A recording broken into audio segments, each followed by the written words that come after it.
बिस्मिल्लाहिर्रहमानिर्रहीम, अस्सलाम वालेकुम नाज़रीन, आप देख रहे हैं दिला स्टार। मैं हूं यासिर रशीद और मेरे साथ हैं सीनियर सहाफ़ी राना मोहम्मद अजीम साहब।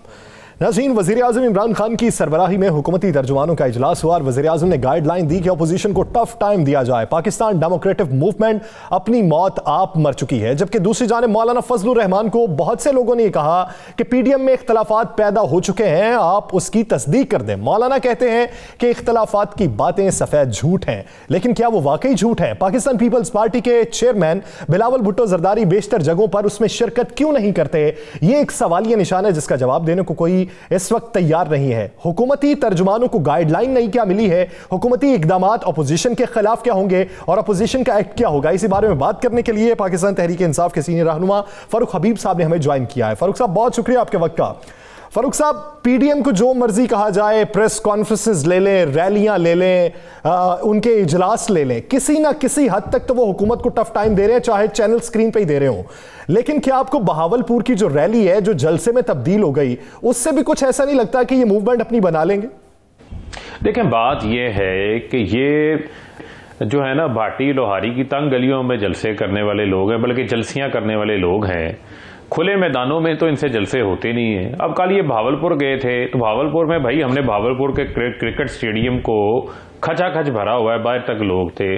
ये अब गली मोहल्लों के अंदर जो है वो अपना पीडीएम का इन्होंने जो है वो तमाशा लगाया हुआ है। असल में हुकूमत को ये टफ टाइम नहीं दे रहे, बल्कि पीडीएम ही एक दूसरे को टफ टाइम दे रही है। अब आप देखें ना कि फजलुर रहमान जो है वो लाड़काना नहीं पहुंचे, बिलावल जो है वो ना मर्दान गए कल, ना वो भावलपुर गए। अब एक दूसरे के रैलियों जलसों में नहीं जा रहे। और फिर आप ये देखें कि कितना बड़ा जो है वो रिवर्स गियर लगाया इन्होंने। 8 दिसंबर को पीडीएम का इजलास होता है कि 31 दिसंबर को इस्तीफे जमा करवा देंगे, हम इस्तीफों से पीछे नहीं हटेंगे। और आप इनके कोलो फेल का तजाद देख लें, दोहरा म्यार देख लें कि एक तरफ कहते थे हमने इस्तीफे देने हैं, अब इस्तीफे भी नहीं आ रहे, बल्कि अब ज़िमनी इंतखाबात लड़ने जा रहे हैं, बल्कि अब सेनेट के इंतखाबात का हिस्सा बनने जा रहे हैं। राना सनाउल्लाह कहते हैं जी हमें पता नहीं था, हम ये समझ रहे थे कि इस्तीफे देंगे तो सेनेट का इंतखाब नहीं होगा। जी राना साहब, आप इस मुल्क, इस सूबे के पंजाब के वजीर कानून रह चुके हैं कि जिसको इस बुनियादी कानून का नहीं पता था। जो एतजाज एहसन साहब इनको समझा रहे थे, इनको मुफ्त की ट्यूशन दे रहे थे, ये उस ट्यूशन को लेने को तैयार नहीं है। चले, इनको समझ आ गई, लेकिन मसला यह है कि ये शिकस्त खुर्दा अपोजिशन है। इनका सिर्फ 1 पॉइंट एजेंडा है। 1 पॉइंट एजेंडा है अबू बचाओ मुहिम, 1 पॉइंट एजेंडा है एनआरओ लेना, 1 पॉइंट एजेंडा है एहतसाब के इदारे को ताले लगवाना। और उसका वादे सबूत वो 34 जो नुकात की तरामीम है, जो ये नैब ऑर्डिनेंस में फैटफ बिल के दौरान जो ब्लैकमेलिंग कर रहे थे, उसमें ये मंजूर करवाना चाहते थे। अब मुझे आप ये बता दें कि पीडीएम जो है वो इतनी अवामी है, तो पीपल्स पार्टी जो है वो 5 साल नून लीग की हुकूमत के अंदर कितने बहरान आए 2013 से 2018 में। इस मुल्क की एक्सपोर्ट्स नीचे आ गई, इस मुल्क के अंदर एग्रीकल्चर ग्रोथ नहीं थी, इस मुल्क का करंट अकाउंट डेफिसिट $2 अरब से $20 अरब पे पहुंच गया। पीपल्स पार्टी ने जो है वो कोई एहतजाज नहीं किया, कोई लॉन्ग मार्च इनके खिलाफ नहीं किया। इवन पीपल्स पार्टी पनामा का जो वादे केस था, ओपन एंड शट केस था, उसमें भी सुप्रीम कोर्ट में आगे पार्टी बनने को तैयार नहीं थी। इसी तरीके से पीएमएलएन ने 2008-2013 में कोई एहतजाज नहीं किया। फजलुर रहमान ने वादे कहा कि 2013 के इंतखाबात में धांधली हुई। जरदारी ने कहा आरओ इलेक्शन है, लेकिन किसी को कश्मीर कमेटी मिल गई, किसी को इख्तियार में हिस्सा मिल गया, कोई एहतजाज नहीं हुआ। फरूक हबीब साहब, इन 2 सवालात का जवाब दीजिएगा। अगर हुकूमत परेशान नहीं है तो रोजाना तर्जमानों की मीटिंग बुलाना और उसके बाद तर्जमानों का सुबह से लेकर शाम तक कोई ना कोई प्रेस कॉन्फ्रेंस करना, ये क्या वजह है? और दूसरी, अगर ये अपोजिशन जो है, मुत्तहिदा अपोजिशन जैसी भी है, अगर ये आपके खिलाफ अदम एतमाद लेने जाती है, लेकर आती है, और इनका दावा है कि इन्होंने आपके कुछ इत्तहादी भी तोड़ने हैं और आपके अंदर भी कोई गैप डालना है, तो इसके मुकाबले में आपने क्या कोई इनके अंदर तोड़ फोड़ की है? देखें, बात यह है राणा साहब, आप बहुत पुराने जो हैं वो सहाफ़त के तौर के ऊपर सियासी जो जदोजहदें हैं उनको आप कवर कर रहे हैं। मुझे आप ये बताएं कि इन्होंने हमारे अंदर क्या तोड़ फोड़ करनी है? 4 तो जो है वो 0 के ऊपर मौलाना फजलुर रहमान के आउट हो गए हैं। इसी तरीके से जो है वो नून लीग का जो पंजाब में हशर नशर है वो आपके सामने है। इसी तरीके से आप ये बताएं कि चेयरमैन सेनेट का इंतखाब हुआ था तो इनके 14 लोग गायब हो गए थे। फैटफ बिल के दौरान वोटिंग होनी थी, इनके 35 लोग गायब थे। तो ये क्या जो है वो हमारे खिलाफ अदम एतमाद लेकर आएंगे? इनके अपनी पार्टी के लोग इनके ऊपर एतमाद नहीं कर रहे। आप देखें ना, मरियम नवाज ने वाज़ेह अहकाम दिए, जाओ इस्तीफे इनके मुंह पे मारो, यही बात की थी। अब मुझे आप बताएं वो कहाँ हैं दो लोग, वो अपने इस्तीफे क्यों नहीं मंजूर करवाने आ रहे, वो क्यों भाग गए हैं, दुम दबा के भाग गए हैं। एक तो मरियम बीबी के जो है वो रिश्ते के अंदर जेठ हैं, कैप्टन सफदर के बड़े भाई हैं, अब्बासी साहब उनके डिप्टी स्पीकर रह चुके हैं, वो क्यों भाग गए हैं? भाई आए ना, आप इस्तीफे मंजूर करवा लें। मसला सिर्फ और सिर्फ इनका ये है कि ये जो बड़ा बोल बोलते हैं, उस बड़े बोल के आए रोज जो है इनकी पार्टी कमजोर होती जा रही है।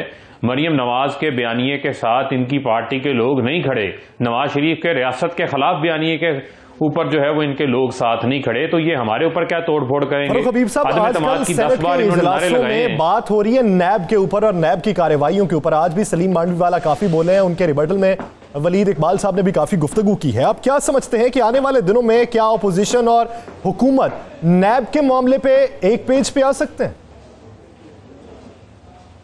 देखिए, बात यह है, थोड़ी हिस्ट्री बयान करना बड़ी जरूरी है। मसला यह है कि 1997 के अंदर पहले ये नैब एहतसाब का इदारा होता था, फिर पीपल्स नून लीग के दौर में भी एहतसाब का इदारा रहा, फिर 10 साल इनकी हुकूमत रही, 18वीं तरमीम हो गई, नवाज शरीफ तीसरी बार वज़ीर आज़म बनने की शिक की राह हमवार हो गई, 52B की शिक खत्म हो गई, सूबों को जो है वो पावर्स डिवॉल्व कर दी गई। तो ये नैब का कानून इतना काला कानून था, इतना तंग थे, तो दोनों पार्टीज इसको मिलकर चेंज कर लेते। 10 साल में इन्होंने नहीं चेंज किया। नैब के कवानीन पूरी दुनिया के अंदर नैब के इदारे मौजूद हैं, ये हमारी इंटरनेशनल UN की बाइंडिंग है कि करप्शन के खिलाफ हर मुल्क के अंदर कोई ना कोई इदारा होना है। तो लिहाजा मैं समझता हूँ नैब काम कर रहा है। अब आप देख लें कि इनके दौरे हुकूमत में पिछले 10 साल में नैब ने सिर्फ 206 अरब रुपया रिकवर किया है। पिछले 2 साल के अंदर नैब ने 400 अरब रुपया रिकवर कर लिया है। एंटी करप्शन पंजाब राणा साहब को पता है कि पिछली बारी जो है वो एंटी करप्शन का 2 अरब का साल का बजट है, और पिछले नून लीग के 5 साल दौर के अंदर 2-3 अरब रिकवर हुआ। हमारी हुकूमत के 2 साल के अंदर जो है वो एंटी करप्शन ने 200 अरब रुपए से ज्यादा जो है वो रिकवरी की है।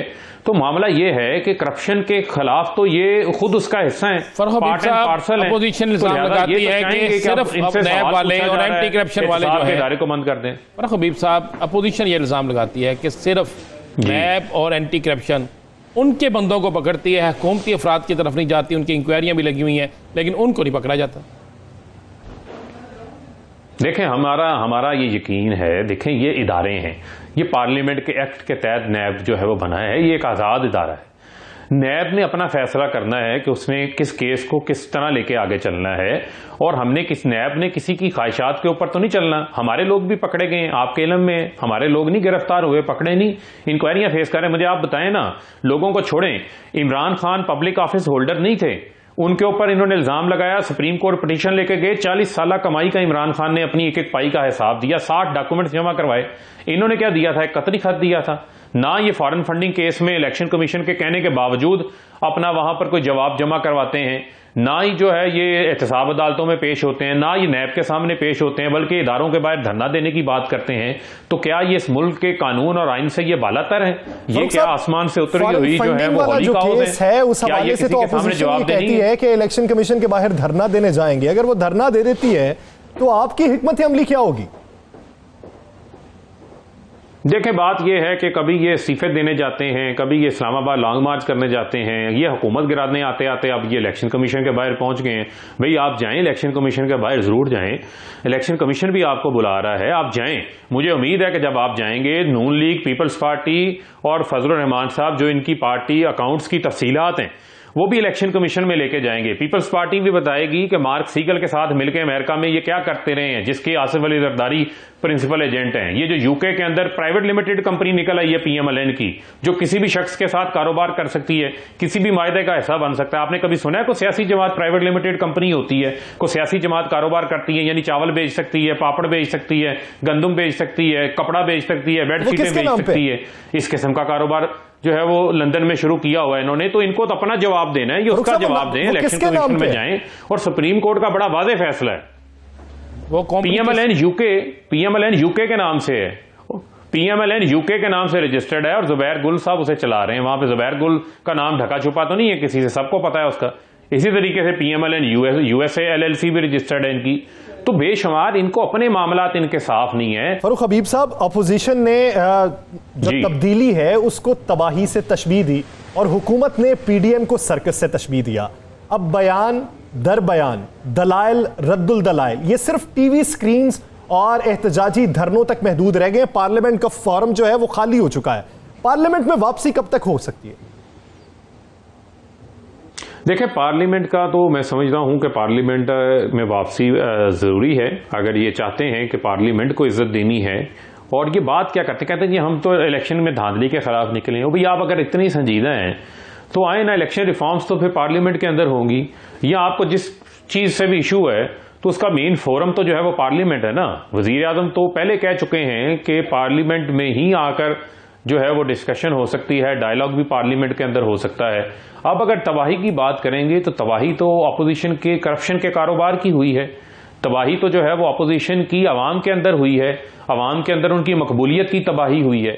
तबाही तो उनकी हुई है जो इस मुल्क से भागे हुए हैं। सागदार भागा हुआ है, नवाज शरीफ भागा हुआ है, उनके बच्चे भागे हुए हैं, सलमान शहबाज भागा हुआ है। अब मसला ये है कि अगर उस तबाही जो इन्होंने पाकिस्तान के इदारों की है, कौमी खजाने की है, जो मनी लॉन्ड्रिंग के जरिए की है, अब अगर उसका इनसे जवाब को पूछता है तो ये कहते हैं उसका जवाब ना पूछें, आप हमें एनआरओ दें। पार्लियामेंट का इजलास होना बड़ा जरूरी है और पार्लियामेंट का कारोबार चलना बड़ा जरूरी है। अगर अपोजिशन नहीं आ रही तो क्या ये पार्लियामेंट का इजलास नहीं होगा? तो क्या ये हुकूमत की भी नाकामी नहीं होगी? नहीं, देखिए पार्लियामेंट का इजलास बिल्कुल हो सकता है। आइन के तहत, कानून के तहत इजलास हो सकता है। यकीनन मेरे हिसाब से ये पिछले दिनों कोरोना के हवाले से कुछ मसाइल थे, तो यकीनन इसके ऊपर जो है वो स्पीकर कौमी असम्बली भी और सदर पाकिस्तान जिन्होंने इजलास कॉल करना होता है, और यकीनन वो भी जो है वो इसके ऊपर जल्द इजलास बुलाएंगे और आप देखेंगे कि पार्लियामान जो है वो अपनी आवाम के लिए अच्छे फैसले करेगी और पार्लियामेंट का इजलास आपको होता हुआ नजर आएगा। अच्छा फरूख हबीब साहब, मरियम साहिबा जो हैं उन्होंने बेल ली अपने वालिद की सेहत के हवाले से कि मियाँ साहब की सेहत ठीक नहीं है, उन्हें बेल मिल गई। हुकूमत ने भी मुखालफत ना की इंसानी हमदर्दी की बिना पर। अब तो उनके वालिद साहब भी ठीक ठाक है, आप भी सब कहते हैं पिज़्ज़ा खाते हैं। मरियम साहिबा दारों के ख़िलाफ़ भी तनकीद करती हैं, मरियम साहिबा जलसे जुलूस भी कर रही है, हुकूमत को भी तनकीद का निशाना बना रही है। तो हुकूमत उनके ख़िलाफ़ उनकी बेल कैंसिल कराने के लिए क्यों नहीं जा रही? देखिए, बात यह है वो केस हुकूमत का फाइल किया हुआ नहीं है, केस जो है वो नैब का फाइल किया हुआ है, और नैब के केस में ही उनको सज़ा हुई है उनके वालिद के साथ, और उसी केस की बुनियाद के ऊपर जो है उनको बेल भी मिली। वो तो जेल में थी, और मैं समझता हूँ कि अब इसके ऊपर नैब को फैसला करना है, और नैब भी तमाम चीज़ों को देख रहा है। और यकीनन जो है मैं ये समझता हूँ कि जब नैब ने उनको बुलाया चौधरी शुगर मिल केस के अंदर, जिसके अंदर बहुत सारे सबूत मौजूद हैं, और आपने देखा कि वहां पर उन्होंने सुप्रीम कोर्ट वाली तारीख दोहराई कि जिस तरह सुप्रीम कोर्ट के ऊपर हमला किया गया, इसी तरह पाकिस्तान के पार्लियामेंट का एक एक्ट के जरिए बनाए हुए इदारे के ऊपर जो है वो हमला किया गया कि हम अनटचेबल हैं, हमारे ऊपर जो है वो कोई हमसे बुला के पूछगिछ नहीं कर सकता। तो भाई, ये पूछगिछ पूरी दुनिया के अंदर होती है। जिन मुल्कों ने तरक्की की है, जो आज तरक्की याफ्ता है, वहां पर करप्शन को एक बहुत बड़ी बुराई समझा जाता है। तो मैं समझता हूँ पाकिस्तान के अंदर ही ये कहते हैं कि नहीं, करप्शन तो कोई चीज नहीं है, खाता है तो लगाता भी है। इस किस्म की तो इन्होंने इस हमारे लोगों के अंदर ये मैसेजिंग इन्होंने की हुई है। पहली बार है इनको नकेल पड़ी है। पहली बार है कि वजीर आज़म इमरान खान चूंकि खुद करप्ट नहीं है, उनकी कोई फाइलें नहीं है, उनके ऊपर कोई केसेस नहीं है, तो वो इनको एनआरओ नहीं दे रहे, वरना पीपल्स पार्टी के ऊपर भी केसेस है, नून पर भी केसेस है, दोनों एक दूसरे को एनआरओ दे देते थे। इसी वजह से जो है बहावलपुर में पीडीएम ने ये मौकिफ अपनाया है। बयानी में कुछ बदलाव जरूर आया है, आवाम को समझाने के लिए महंगाई को अब टारगेट किया जा रहा है। वो कहते हैं कि मौजूदा हुकूमत महंगाई कंट्रोल करने में नाकाम रही। मैं नाकामी की बात नहीं करूंगा, मैं सिर्फ ये पूछता हूं कि महंगाई कंट्रोल करने में मौजूदा हुकूमत किस हद तक कामयाब रही। और 18वीं तरमीम की भी बात हुई है, देखिए मैं आपको फिगर देखें, पीएमएलएन के पहले 2 साल के अंदर महंगाई की फिगर थी 11%, पीपल्स पार्टी की फीसद 24% थी। और इस साल का जो मैं आपको फिगर्स दे देता हूं, फैक्ट्स कोट कर रहा हूं आपको, कि अभी जो पिछले हफ्ते जो अभी आया महंगाई का इंडेक्स आया है, जो सेंसिटिव प्राइस इंडेक्स जो हमारे लोगों की खाने पीने के शेयर में उसकी बात कर रहा हूं, वो 8% पे आ गई है, यानी 9% थी, उससे भी कम हुई है। चीनी की कीमतें जो हैं वो 110 रुपए से वापस 70-75 रुपए के ऊपर आ गई हैं। आटे की कीमतें नहीं बढ़ रही, आटे की सप्लाई जो है वो मार्केट के अंदर बढ़ गई है, चीनी की कीमतें नीचे आई, उसके साथ साथ किसान को गन्ने की कीमत जो है वो गवर्नमेंट की मुकर्रर करदा स्पोर्ट प्राइस जो 200 रुपये मानना है उससे भी ज्यादा मिल रही है। तो किसान भी खुशहाल हो रहा है और आवाम को भी उस सूरत में रिलीफ मिल रहा है।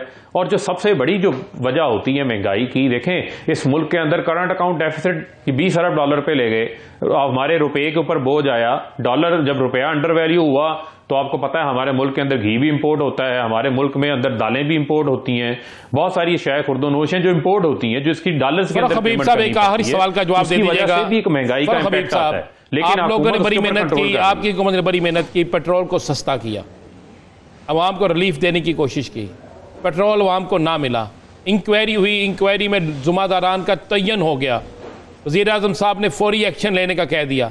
आज कितने दिन हुए हैं, कोई एक गिरफ्तारी बता दे जो अमल में आई? नहीं, देखें राणा साहब, उसका एक प्रोसेस है। पहले तो आपने अपनी बात में ही हुकूमत को अप्रिशिएट कर दिया कि यकीनन हमने पेट्रोल सस्ता किया, कोशिश की आवाम को रिलीफ दे, माफियाज का सिस्टम इन्होंने परवान चढ़ाया हुआ था। कंपटीशन कमीशन ऑफ पाकिस्तान जिसका ये काम है कि उसने कार्टल्स को रोकना है, उसने नजायज मुनाफाखोरों को रोकना है, उसको गैर फाल बनाया हुआ था। हुकूमत ने उसको फाल करने के लिए इसकी कॉम्पोजिशन नहीं बना दी है।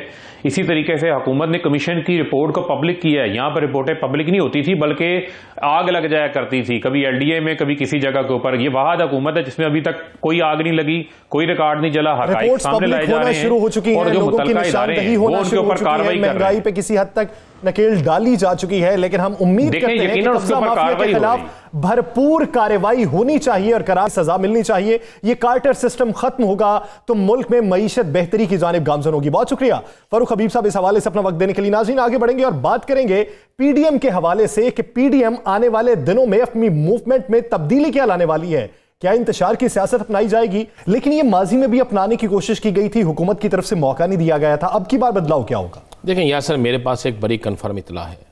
PDM में शामिल 3 जमातों ने फैसला कर लिया है कि हर सूरत में PDM के आइंदा होने वाले जो एहतजाजी मुजाहरे होंगे, बिलखसूस जो इस्लामाबाद में मुजाहरा होगा, उस मुजाहरे को पुरतशद्दुद मुजाहरा बना दिया जाएगा।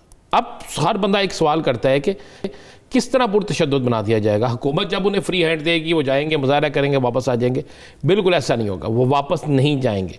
प्रोग्राम ये बन चुका है कि तीनों सियासी जमातें जो हैं PDM की बड़ी, इनकी ख़वातीन विंग्स होंगे, उनको एक्टिव किया जाएगा, साथ इनके यंगस्टर जो है उनको एक्टिव किया जाएगा, और कुछ ऐसे लोगों को एक्टिव किया जाएगा जो बारिश होंगे, जिनकी दाढ़ियाँ होंगी। अच्छा, उनको एक्टिव किया जाएगा, उनके पास डंडे भी होंगे। लॉन्ग मार्च में खातिन के साथ जाएंगी? जी बिल्कुल नहीं, ये लॉन्ग मार्च से पहले होगा। अच्छा। मैं आपको ये बता दूं, ये सारा कुछ लॉन्ग मार्च से पहले होगा। ऐसी मूवमेंट बनाई जाएगी लॉन्ग मार्च से पहले कि लोगों को ये तासर दिया जाए कि जनाब तशद्दुद हो रहा है, ज़्यादती हो रही है, ख़वातीन पर तशद्दुद हो रहा है, बारिश अफराद पर तशद्दुद हो रहा है, नौजवानों पर तशद्दुद हो रहा है। प्लानिंग दरअसल इनकी ये है कि जहाँ ये एहतजाज करने जाएँ वहाँ पर कानून नाफिज करने वाले अदारे जो खड़े होंगे, कानून नाफिज करने वाले अदारों की जो बिल्डिंगें होंगी, वहाँ पर पहले ख़वातीन जो है कानून नाफिज करने वाले अदारों के लोगों के साथ झगड़ा करेंगी, क्लैश पैदा करेंगी, उन रास्ते को खोलने की कोशिश करेंगी, उनको डंडे मारेंगी। देखिए, कुदरती तौर पे जब आप ऐसा करेंगे तो आपको आगे से रोका तो जाएगा ना। जैसे आगे से रोका जाएगा उसी वक्त नौजवान बढ़ जाएंगे, कुछ बारिश लोग बढ़ जाएंगे, यानी ऐसा माहौल बना दिया जाएगा कि ये लगे कि इस मुजाहिरीन पर पुलिस बदतरीन तशद्दुद कर रही है। और यासर, तो आपको एक और बता दूँ, 13 कैमरे अरेंज किए गए हैं।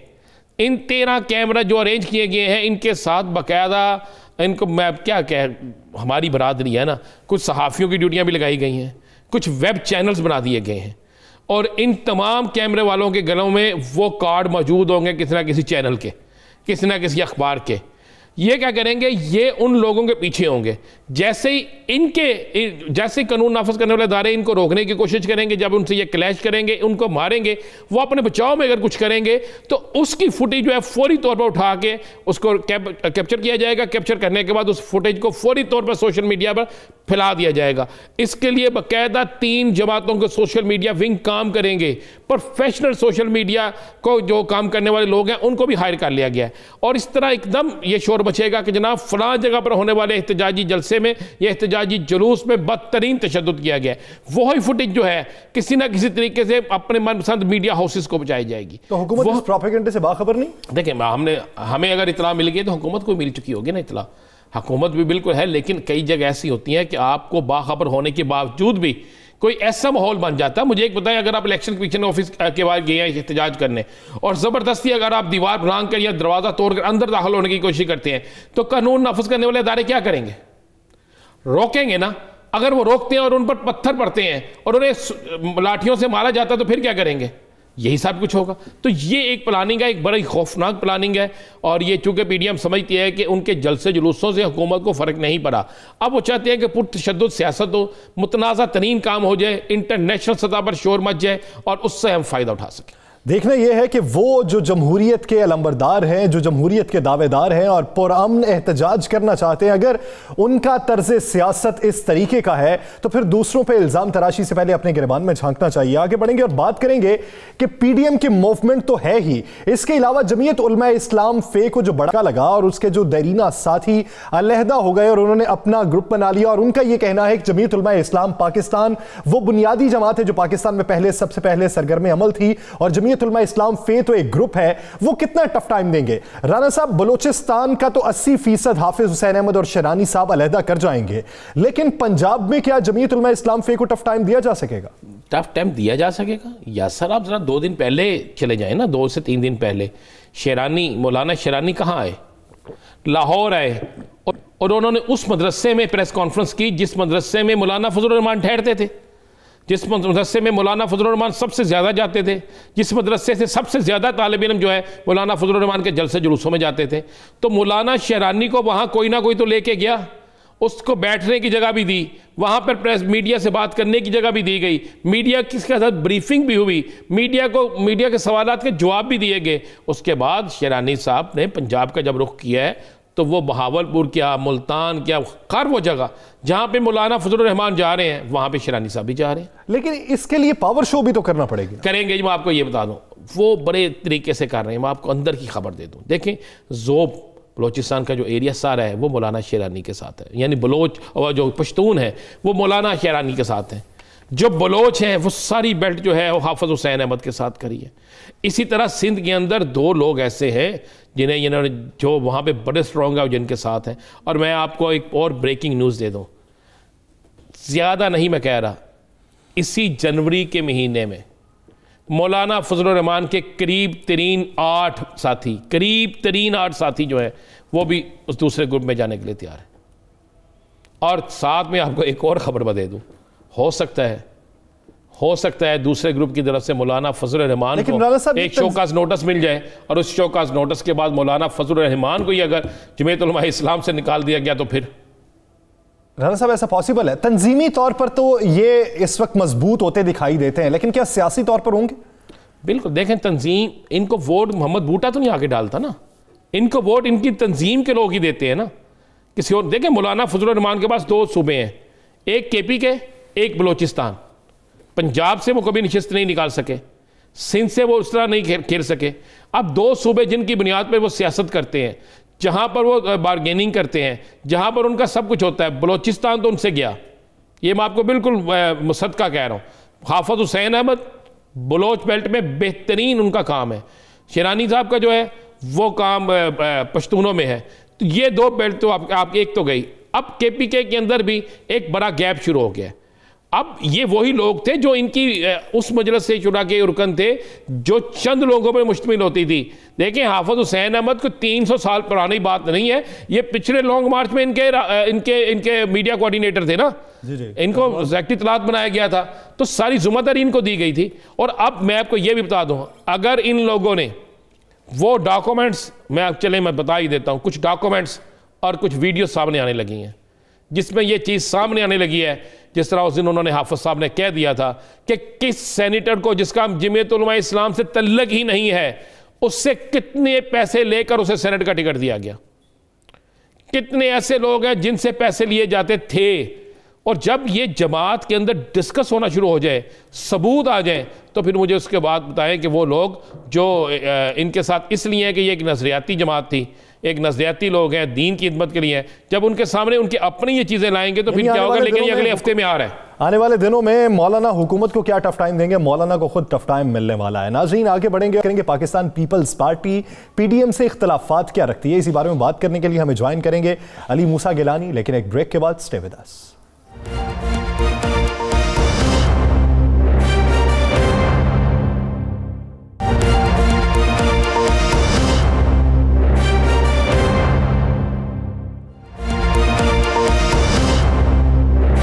वेलकम बैक नाज़रीन। पाकिस्तान पीपल्स पार्टी और पाकिस्तान डेमोक्रेटिक मूवमेंट में क्या कोई इख्तलाफात हैं? अगर नहीं है तो फिर खबरें क्यों गर्दिश करती हैं और बहुत से जलसों में बिलावल भुट्टो जरदारी शिरकत क्यों नहीं करते और बहुत सी जगहों पे मौलाना फजलुर रहमान शिरकत क्यों नहीं करते जहां पर बिलावल भुट्टो जरदारी होते हैं?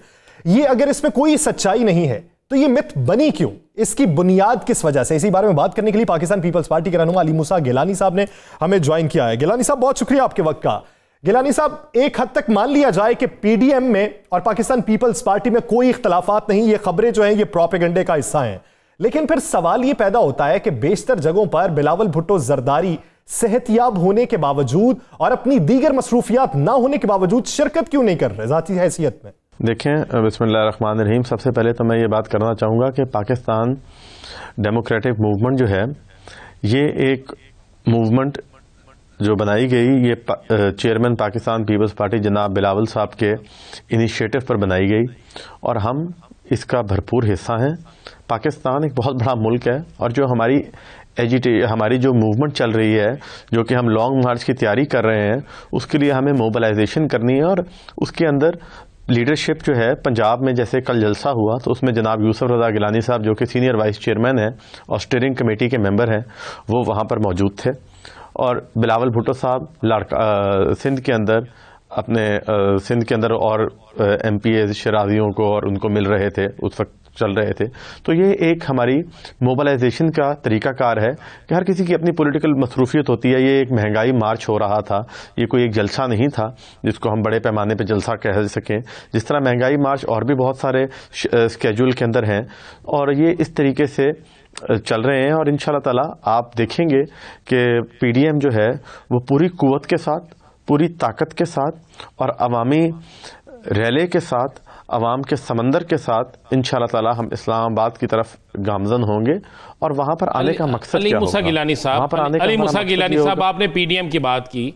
पीडीएम के सरबराह मौलाना फजलुर रहमान ने पहले डेडलाइन दी थी 31 दिसंबर तक हुकूमत का खात्मा। मरियम साहिबा ने कहा था 8 तारीख को आर या पार।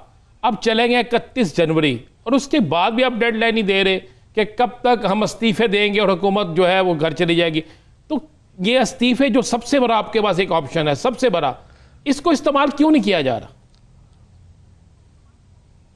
देखें, अब हमारा जो हदफ है, जो हमें अवाम ने हदफ दिया हुआ है, वो है इमरान खान की इस नालायक और नाअहल हुकूमत से छुटकारा पाना। आज हमने वो अपना हदफ अचीव करना है। उसके लिए जैसे आप एक गेम ऑफ चेस होती है, ये पॉलिटिक्स है, उसके अंदर आपने स्ट्रैटेजी अपनी हर आए दिन आपने स्ट्रैटेजी को चेंज भी करना है और सही टाइम पर सही चाल चलनी होती है। ये हम किसी की ख्वाहिशात के ऊपर तो इस्तीफे नहीं देंगे, ना कि हम हुकूमत की ख्वाहिशात पे देंगे, ना कि हम किसी टीवी पर सनसनीखेज खबरें बनाने के लिए ख्वाहिशात देंगे। हमने सॉलिड काम करना है और सॉलिड काम के लिए हमने इस हुकूमत से जान छुड़वानी है अवाम की। अगर आज हमारा हदफ इमरान खान इसलिए है कि जो हदफ इमरान खान ने अवाम को दिए थे, अगर वो अपने अहदाफ पूरे कर लेता तो आज हमें ना निकलना पड़ता। हमारे पर अवाम का प्रेशर है और आप जो मैं आपके इंट्रो में सुन रहा था कि आप कह रहे थे कि महंगाई पर किसी हद तक काबू पा लिया गया है। महंगाई पर कंपैरेटिवली तो शायद कोई थोड़ी बहुत ही कमी आई होगी, गंदम इंपोर्ट हुई, चलो उस पर सब्सिडी मिल गई। ये मुझे बताएं कि क्या बिजली के बिलों के अंदर क्या पोजीशन आई है? जो लोग हर महीने को 5 तारीख को अपना खर्चा देखते हैं, उसमें वो बिल देखते हैं, उसमें वो बच्चों की स्कूल की फीस देखते हैं, गैस का बिल देखते हैं, पेट्रोल की कीमत देखते हैं, वहां पर कहाँ कमी आई है? 15 दिन के अंदर 2 दफा पेट्रोल इन्होंने महंगा कर दिया।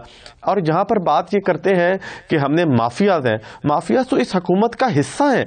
माफियाज को तो स्पेशल असिस्टेंट्स बनाया गया है, उनको तो पूरी मराद दी गई है। वही तो माफिया है जो ईसीसी के अंदर बैठकर। पीडीएम की तरह बात कर लेते हैं। आपने कहा कि पीडीएम अवामी ख्वाहिशात के मुताबिक करेगी, किसी मीडिया पे सोशल मीडिया पर कोई ऐसी सनसनीखेज खबर के लिए करेगी। तो पीडीएम के रहनुमाओं ने कहा था कि जनाब 8 दिसंबर आर या पार। पीडीएम के रहनुमाओं ने कहा था 31 दिसंबर तक सब कुछ खत्म। ये तो हम तो नहीं कह रहे, हम तो आपको और आपके पीडीएम के रहनुमाओं ने आपके मुल्तान के जलसे में कहा था 13 दिसंबर मुल्तान के जलसे में 13 दिसंबर को 13 दिसंबर के लिए वो आप मरियम नवाज साहिबा की बात कर रहे हैं जो फिर 13 दिसंबर के जलसे के लिए उन्होंने कहा था आर्या पार, और वो आर्या पार हो गया। अवाम ने हमें क्लियर अपना मैंडेट दे दिया, अवाम निकल कर आई इस सर्दी के अंदर, कोरोना केयर के अंदर नाकिस इंतजामात जो कि वेंडर्स थे उनको पकड़ा जा रहा था, उन पर पर्चे किए जा रहे थे, लाइटों का इंतजाम नहीं किया जा रहा था, जितनी मुश्किलात देखें हमने जलसे किए हुए, जलसों के लिए हमें साजो सामान चाहिए होता है। उसके अलावा लोग निकले और उन्होंने हमें हमारे मौक़िफ़ की तायीद की और हमें कहा कि हमारी इस हुकूमत से जान छुड़वाएं, तो आर्या पार तो हो गया। और अब दूसरी बात जो आप कर रहे हैं, 31 दिसंबर तक तमाम पार्टी चेयरमैन तक, पार्टी के जो हेड्स हैं उनके पास अपनी अपनी पार्टीज के लोगों ने इस्तीफे जमा करा दिए हैं। हमारा तमाम एतमाद जो है अपने पार्टी क़यादत के ऊपर है, वो जब मुनासिब समझेंगे वो हमारे इस्तीफे इस्तेमाल कर लें, वो उनका हक है, उनकी अमानत है, उनकी सीट है। और जो दूसरी बात है, अगर लॉन्ग मार्च जो हो रहा है, लॉन्ग मार्च बातें आ रही हैं मंजर आम पे कि इंतशार की सियासत की जानिब अब माइल हो रही है पीडीएम, ये चाहती है कि किसी जगह पे इंतशार फैलाया जाए तब मूवमेंट को मजीद मजबूती की तरफ गामजन किया जाए, इसमें कितनी सदाकत है? देखें, ये डिपेंड करता है हुकूमत के ऊपर। हुकूमत अगर कोई इंतशार की तरफ जाएगी या हुकूमत कोई ऐसी हरकत करेगी तो ज़ाहिरी बात है अवाम की तरफ से उसका रिएक्शन आएगा, जैसे कि मुल्तान जलसे पे रिएक्शन आया। अगर हुकूमत किसी तरीके से कुछ भी इस तरह की हरकत करेगी तो फिर तो इंतशार फैल सकता है। लेकिन हम लोग जो हैं वो तमाम इदारों का एहतराम करते हैं। आप देखेंगे कि हम पार्लियामेंट पे हमला नहीं करेंगे, हम पार्लियामेंट के तकद्दुस को जानते हैं और इसीलिए पार्लियामेंट में बैठे एक फ़र्द वाहिद के खिलाफ हम निकले हैं, हम पार्लियामेंट के खिलाफ नहीं निकले, ना कि हम पार्लियामेंट की तौहीन करते हैं। अली मूसा गिलानी साहब, बड़ी अच्छी आपने बड़ी अच्छी बात की है। आपने कहा कि आप एक शख्स के खिलाफ निकले और आपने उससे जान छुड़ानी है और पार्लियामेंट की आप इज्जत करते हैं। आपके चेयरमैन कहते हैं कि हमने फैसला करना है कि हमने पिंडी की तरफ जाना है या इस्लामाबाद की तरफ। तो ये पिंडी में क्या जो है पार्लियामेंट में बैठा शख्स, उसका गारा या क्या है? ये आपके चेयरमैन पीडीए मौलाना फजलुर रहमान साहब ने बात की थी। जी, तो वो चेयरमैन आपके चेयरमैन मौलाना फजलुर रहमान साहब ने वो देखिए चेयरमैन जो पीडीएम के सरबराह हैं मौलाना फजलुर रहमान साहब, उन्होंने ये बात की थी और मैं आपको ये बात वाज़ेह कर दूं कि पीडीएम में जो भी फैसला होगा, उन्होंने कहा था कि ये फैसला पीडीएम करेगी कि मार्च इस्लामाबाद की तरफ होगा या पिंडी की तरफ होगा।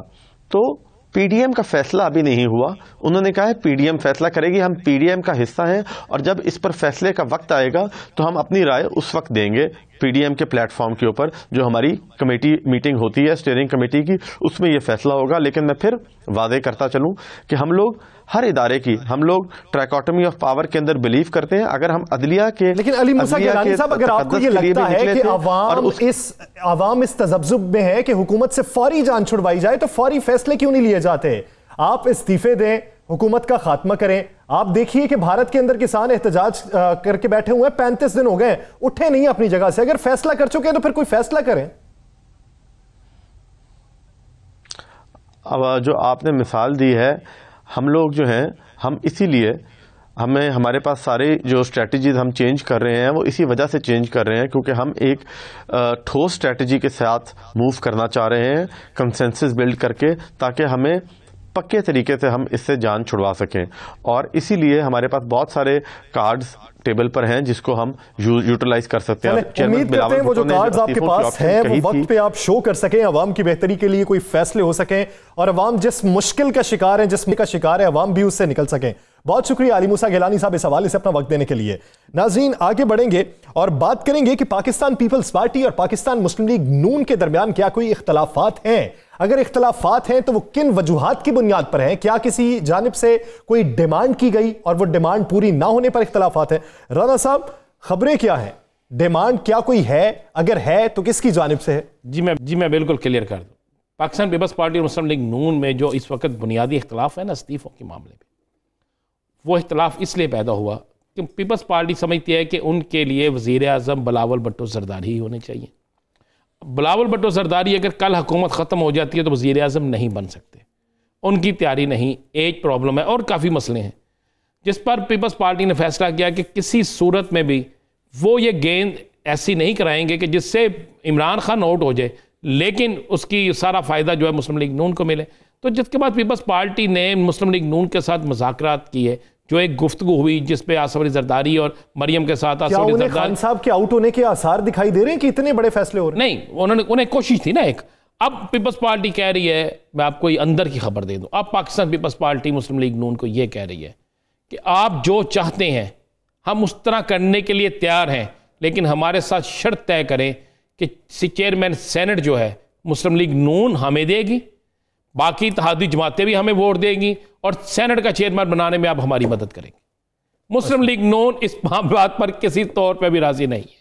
मुस्लिम लीग नून कहती है चलें हम अगर आपसे कोई सौदेबाजी करते हैं तो अगला इलेक्शन जो होगा उस पर आप हमारे साथ फैसला कर लें कि आप हमें वजारत उज़्मा देंगे। पीपल्स पार्टी इस पर भी तैयार नहीं है। वो कहती है अगली बारी 23 के बाद वो भी हमारी होनी चाहिए, हमारी ही होनी चाहिए, और सेनेट भी हमें होना चाहिए। ये बुनियादी वजह है जिस पर यह फड्डा पड़ा हुआ है। पीपल्स पार्टी किसी सूरत हुकूमत ख़त्म नहीं करना चाहती। वो चाहती है कि 23 तक इसी तरह काम चले, उसके बाद हमें मौका मिले, और साथ अगर उससे पहले कुछ करना है, कोई ऐसा सख्त इकदाम करना है कि जिससे हुकूमत हिल जाए, तो उसके लिए ये जो सेनेट के इलेक्शन का शोशा है ना, करते हैं। आपको मुस्तकबिल क्या लगता है इन मामलात के डेडलॉक पर? कुछ भी नहीं होगा जी। पीपल्स पार्टी अकेली निकलेगी। पीपल्स पार्टी के साथ चंद लोग होंगे, वो एक साइड पे निकल जाएंगे। मुस्लिम लीग नून जो है वो और मौलाना फजलुर रहमान हाथ मलते रह जाएंगे। यानी आपको पीडीएम आने वाले दिनों में इनफरादी तौर पर हर जमात अपने अपने तई अपना अपना एहतजाज, अपना अपना एजेंडा और मंशूर जो माजी की रिवायत थी वही बरकरार रखते हुए दिखाई दे रहे हैं। नाज़रीन, दीगर इश्यूज पर बात करेंगे एक के बाद। Stay with us.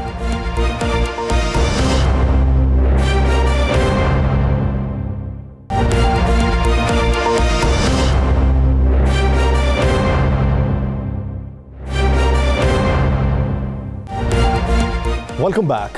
नाज़रीन, बात करेंगे बलूचिस्तान में हज़ारा बरादरी के 11 कारकुन की जाँ बहक होने की, लेकिन उस वाक़े के बाद अब तक की जो अपडेट्स हैं, लोगों ने लाशें सड़क पर रखकर बाईपास को ब्लॉक कर दिया है, और उनका ये कहना है कि जब तक लोगों को गिरफ्तार नहीं किया जाता, उन लोगों को कैफरे किरदार तक नहीं पहुंचाया जाता जो इस वाक़े में मुलव्वस थे, तब तक ये एहतजाज जारी रहेगा।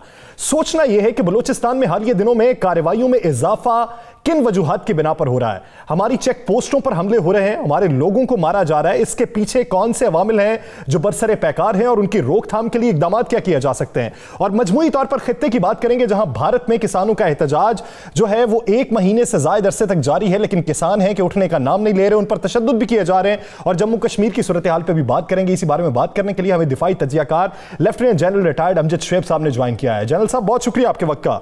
जनरल साहब, सबसे पहले तो बात करते हैं बलूचिस्तान की। आप ये देखें कि 20 दिनों के अंदर अंदर 2 बड़े वाकयात का रिपोर्ट हो जाना, जिसमें 7 FC एहलकार जो है वो जाम शहादत नूश कर जाते हैं, दहशतगर्द हमला करते हैं, लेकिन वो पकड़ में नहीं आते। उसके बाद कारकुन जो है उन्हें निकाल के कानों से निकाल के फिर उन्हें गोलियों से भून डालना, इसके पीछे टाइम फ्रेमिंग देखें और अवामिल देखें, आपको क्या लगता है कि कौन से अवामिल हैं जो बरसरे पैकार है और हालिया इन दिनों में? देखिए, आपने अभी कुछ अर्सा पहले एक डोजियर इशू किया था जिसमें भारत के सारे आपने शवाहिद पेश किए कि जनाब ये दहशतगर्दी हो रही है, और उसके साथ साथ वहां पे 66 कैंप्स आइडेंटिफाई किए जो उसी डोजियर में दिए हुए हैं, जो कि अफगानिस्तान में मौजूद हैं, जहां से पाकिस्तान के खिलाफ कार्रवाइयां हो रही हैं। NDS और रॉ दोनों मुलव्वस हैं। खराबी ये है कि ये कैंप मौजूद हैं, और जब तक मौजूद रहेंगे कहीं ना कहीं आपको प्रॉब्लम आएगी। और कैसे आएगी? आपने फेंस भी लगाई, दिफा भी कर रहे हैं, लेकिन अफगानिस्तान की तरफ से आपको बड़ा प्रेशर आएगा कि जी आप तिजारत ज्यादा खोलें, रास्ते खोलें, आप बॉर्डर पे मार्केट्स बना दें, ये काम होना चाहिए। आप खुशफहमी में कि ये लोग जो है ये हमसे खुश हो जाएंगे, लिहाजा इनको हमें रिलीफ देना चाहिए, हमें इनको फेवर देनी चाहिए। आप उनकी वो बातें सुनते जाते हैं और अमल भी करते जाते हैं, और कभी इनको कन्फ्रंट नहीं करते आप उस करतूत से जो वहां से हो रही है। नतीजा ये है कि कोई ना कोई लोग आते जाते रहते हैं। इसी तरह थोड़ा बहुत ईरान की साइड पे भी है, उधर फ्रांस भी अभी नहीं है, तो वहां पे अच्छा। अब इस सारे खेल में अमेरिका भी शामिल है, ये भारत तो है ही है, आपको पता है, खलीजी रियासत भी। आप दुबई का जो हम मसला अक्सर सोचते रहते हैं, दुबई के साथ भी इशू है, उनको भी फिक्र है कि कल को ये डेवलप हो गया गवादर वगैरह, तो दुबई की वो कदर कम कीमत नहीं रहेगी जो आज है। तो ये बहुत सारे इश्यूज हैं। जनरल साहब, आप क्या समझते हैं कि पिछले कुछ अरसे में हमने इस तरह की काफी चीजों की रोकथाम कर ली थी, लोगों का ज़हनी तौर पे असलूब हमने बेहतर बनाया था। कराची ले लें, जो इतने सालों अफरीद के अंदर गुजारने के बावजूद अमन पसंदी की जानिब लौटा, बलूचिस्तान की भी यही सूरत हाल थी। लेकिन पिछले कोई 2-4 माह के अंदर कराची और बलूचिस्तान दोनों सॉफ्ट टारगेट बने हुए हैं। ये बुनियादी तौर पे क्या स्लीपर सेल्स दोबारा से एक्टिव हैं या फिर ट्रुप्स इन्होंने दोबारा से अपने एक्टिव कर दिए बीच में? देखें, स्लीपर सेल जो है ना वो एक्टिव हो जाते हैं इस तरह कि जब आप बड़ा इफेक्टिव ऑपरेशन करें, इफेक्टिव कार्रवाइयां करते हैं, तो वो पकड़े जाते हैं, कमजोर हो जाते हैं, कोई मारे जाते हैं, कोई छुप जाते हैं। फिर एक वक्फा आता है, पीसफुल पीरियड आता है। फिर आपकी जो बॉर्डर पे मंडियां आपने बनाई हैं, जो रास्ते आपने 2-4 फालतू खोल दिए हैं, फिर आहिस्ता आहिस्ता दुनिया वहां से वो टेररिस्ट को गुजारना शुरू करती है। नतीजा ये कि बिल्डअप होता है, 6 महीने लग गए, आपके अमन के गुजर गए, 7 गुजर गए, फिर वो उतनी देर में रीऑर्गेनाइज हो जाती है ये चीज, और फिर आहिस्ता आहिस्ता काम शुरू हो जाता है।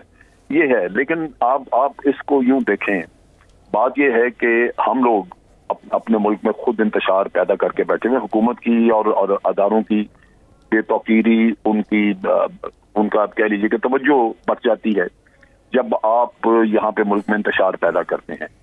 यहाँ पे सूरत हाल आम आदमी को समझाने की इतनी मुश्किल है कि अगर मैं ये कहूँ कि भाई देखो अपने लिए कोई अच्छे लीडर चुनो, तो वो आगे से मुझे, वो आपको या खान का पता है, आपको यूब खान का पता, भाई उसने कब्रों से आके, अब उसका क्लेम नहीं है कि वो कब्र से निकल के आगे वजीर आजम बनेगा।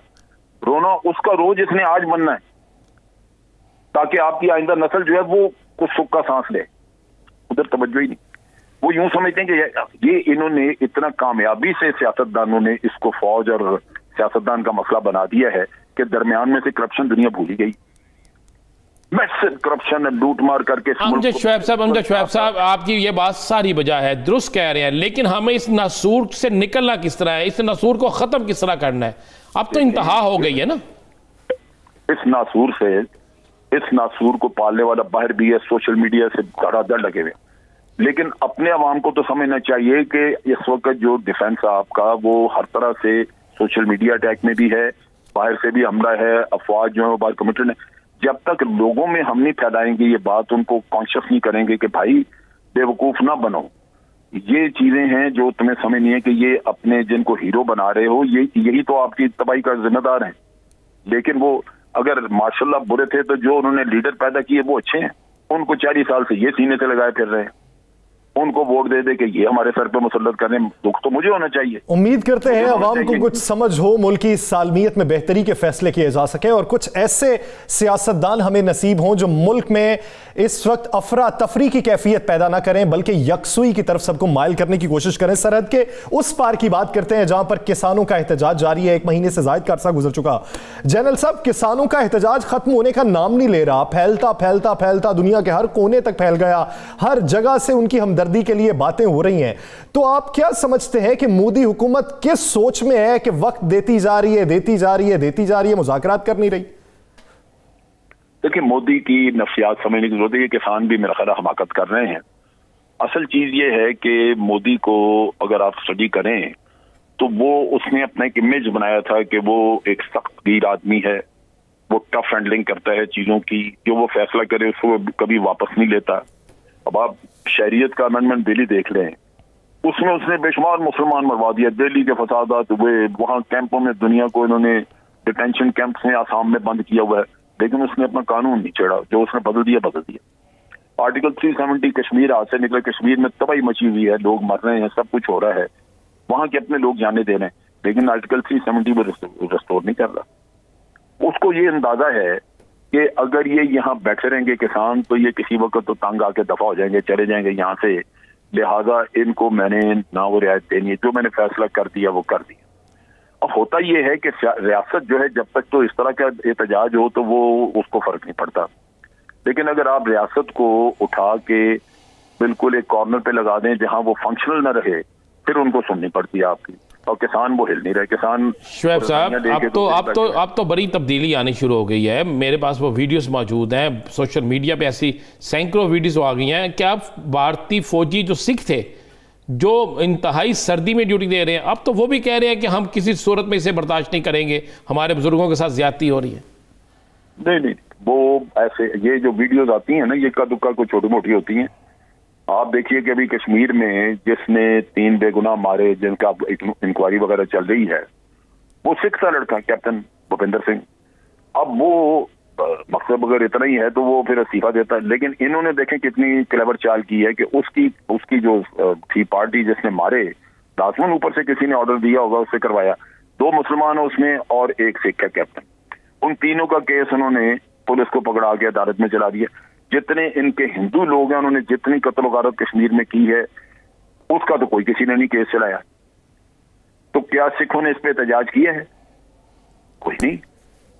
ये आप देखिए, यहाँ पे सिख जो है वो अभी मोबिलाइज नहीं हुआ। अगर मोबिलाइज हुआ होता, और हमें करना चाहिए, इनकी सपोर्ट करनी चाहिए, अगर ये मोबिलाइज हों तो उनको उनके राइट भी मिले। आज भी अगर ये वहां पे कोई ऐसी बात करेंगे तो ये किसानों को मार देंगे, बोलेगा कोई नहीं माफ।